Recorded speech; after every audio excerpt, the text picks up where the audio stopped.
এ কমা B ও C কোনো একটি কাজ একা একা যথাক্রমে 10, 12 ও 15 দিনে করলে তারা একত্রে একটি কাজ কত দিনে করবে। এই অঙ্কটা আমরা খুবই কম সময়ে কিভাবে করব।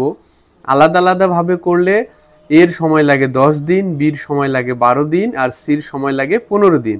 কিন্তু তারা যদি একসঙ্গে করে তাহলে কতদিন সময় লাগবে। তাহলে এখানে লিখবো, দেখো সময় লাগবে সমান সমান কি করব, এইখানে যে 3 জনের যে আলাদা আলাদা সময় লাগে সেই সময়টা উপরে গুণ করে দিব।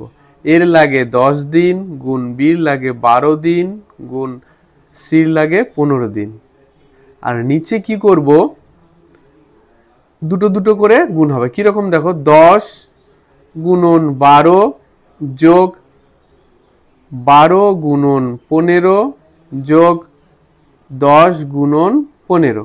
তাহলে এইটা যদি আমরা হিসেব করি তাহলেই কিন্তু আমাদের একত্রে কাজ করতে কতদিন সময় লাগে সেটা বেরিয়ে যাবে।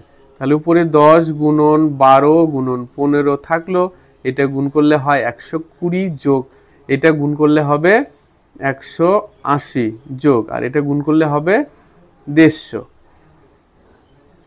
10 গুণন 12 গুণন 15 থাকলো আর নিচে টোটালটা যোগ করলে হবে 450। ঠিক আছে, এবার কাটাকাটি করি। কাটাকাটি কি দিয়ে করব, দেখো 15 দিয়ে করলে 3 15 45, 30, 10 দিয়ে করলে 3, 3 দিয়ে করলে 4, তাহলে কত বেরোলো, 4 দিন। তাহলে 3 জনে একত্রে কাজটি করলে 4 দিন সময় লাগবে।